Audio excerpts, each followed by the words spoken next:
Imagine a life snatched away in an instant. One moment, you're a black man in America with dreams, with a family, with a future. Then, without warning, everything changes. 40 years of your life are stolen, trapped in a nightmare you didn't create, a nightmare of injustice, betrayal, and secrets. Ricky Jackson was that man. Welcome back, everyone. Whether you're returning or new to the Black Crimes Diary family, we're thrilled to have you here. This channel is all about shining a light on untold stories of racial injustice, wrongful convictions, and the fight for justice in the black community. We stand for truth, resilience, and raising awareness about the issues that matter most. Now, let's dive into today's powerful story. Stay tuned, it's one you won't want to miss. The man who spent 40 years innocent. The story of Ricky Jackson. The lock clanked shut, the sound cold and final. Ricky Jackson, just 18, a proud black man with dreams bigger than his circumstances, was thrust into a future that would stretch the limits of human endurance. 40 years, he thought. 40 years, gone.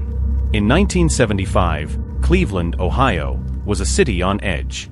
Tensions ran high, racial divides were stark, and in the middle of it all, the brutal murder of Harold Franks, a local businessman, sent the community spiraling into fear and uncertainty.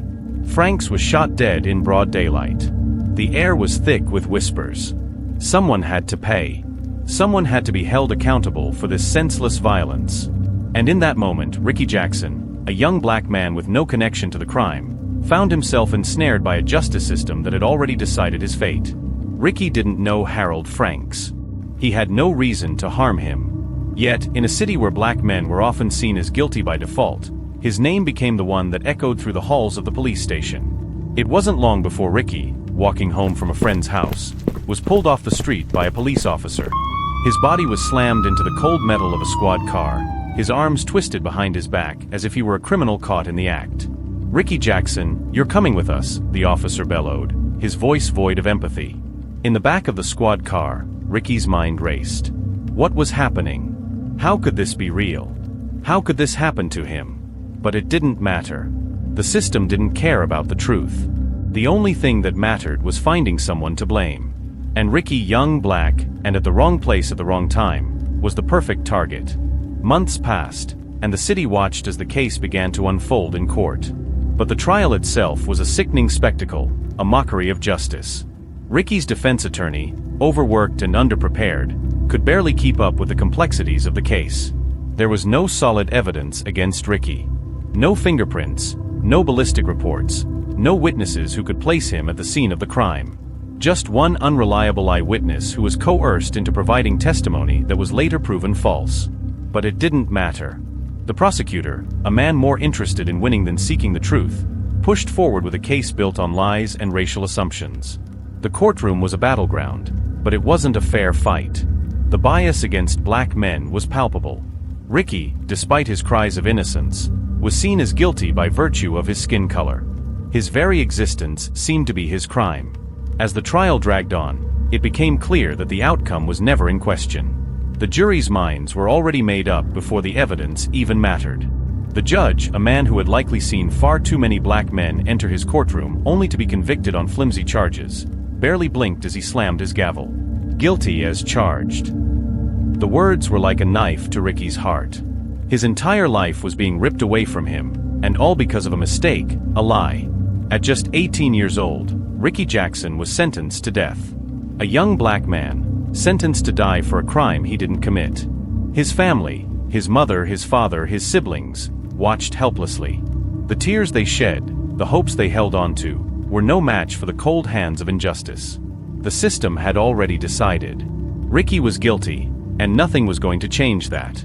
The years passed slowly. Ricky's world shrank to the cold, stone walls of a death row cell. His life was reduced to routine: wake up, eat, sleep, and wait. Wait for something, anything, to change. But nothing did. The prison was a hell that ate away at the soul. Day after day, Ricky sat in his cell, his mind racing, his heart aching. He wrote letters, he spoke to his lawyers, he begged for a chance to prove his innocence. But each time, the system closed its doors to him. His cries for justice were ignored. The psychological toll of death row was unbearable. His body aged, his mind withered, but his resolve remained. He knew he was innocent. He knew that the truth had been buried, that the system had wronged him in ways beyond imagining.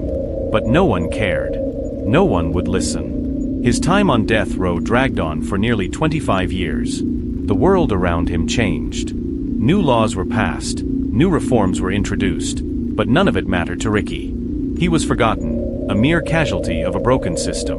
And every day, the question echoed in his mind: would he ever see the outside world again? But just as the weight of despair began to crush him, a glimmer of hope appeared.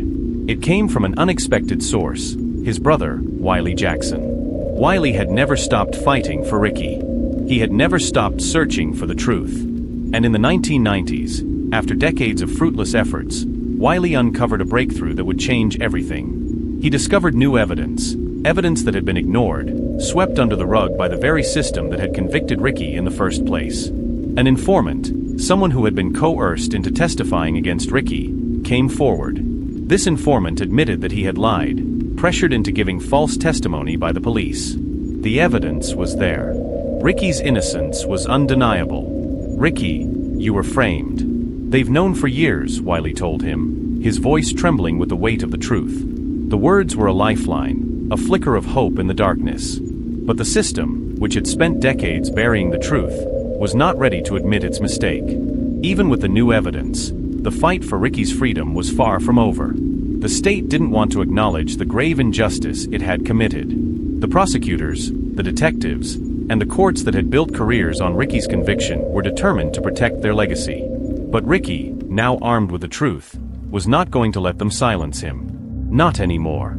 The courtroom battle that followed was like something out of a nightmare.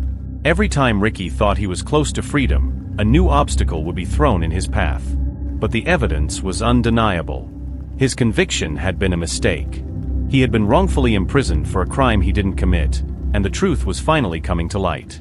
The legal system that had failed him for so long began to crack. The prosecutors who had tried so desperately to keep him locked away could no longer ignore the truth. In 2003, after 28 years of wrongful imprisonment, Ricky Jackson's conviction was finally overturned. The truth had won. Ricky Jackson was free. But freedom felt like a foreign concept. He had spent nearly 3 decades of his life in prison, and even though he had been exonerated, his life had been forever changed. He had lost his youth, his family, his friends. He had been robbed of the chance to live a normal life. His release was bittersweet. The world had moved on without him. People he once knew were long gone, and the city that had condemned him was now a stranger. Ricky had been freed, but at what cost? Even after being exonerated, Ricky faced the harsh reality that the system had failed him. There was no real restitution, no compensation for the years that had been stolen from him. The justice system that had wronged him, the same system that had allowed the lies to fester, did not offer him the apology or the reparations he deserved. But Ricky Jackson, a man who had survived the darkest years imaginable, wasn't content to simply fade into the background. He had lived through hell, and now, he was going to make sure that others wouldn't have to suffer as he had. He became an advocate for those who had been wrongfully convicted, for the people who had been buried by a system that didn't care about them. His life, though forever scarred by the years lost, became a symbol of resilience, of the fight for justice, and the unwavering belief that the truth would eventually prevail. Ricky Jackson's story is a painful reminder of the systemic flaws in the criminal justice system, especially for Black Americans. His case wasn't just about one man. It was about the thousands of others who had been wrongfully convicted, whose lives had been taken from them simply because of the color of their skin. Ricky's fight for freedom wasn't just a personal battle. It was a battle for justice, a fight against the forces that seek to silence the truth. After 40 years, Ricky Jackson was free. But his freedom didn't come without a cost. And the scars that the system left on him can never be erased. But in the end, Ricky Jackson proved something powerful. The truth will always come to light, no matter how long it takes. Even when the world has turned its back on you, the truth can set you free. If you want to see more stories like Ricky Jackson's, stories that demand justice and challenge a broken system, make sure to subscribe to Black Crimes Diary.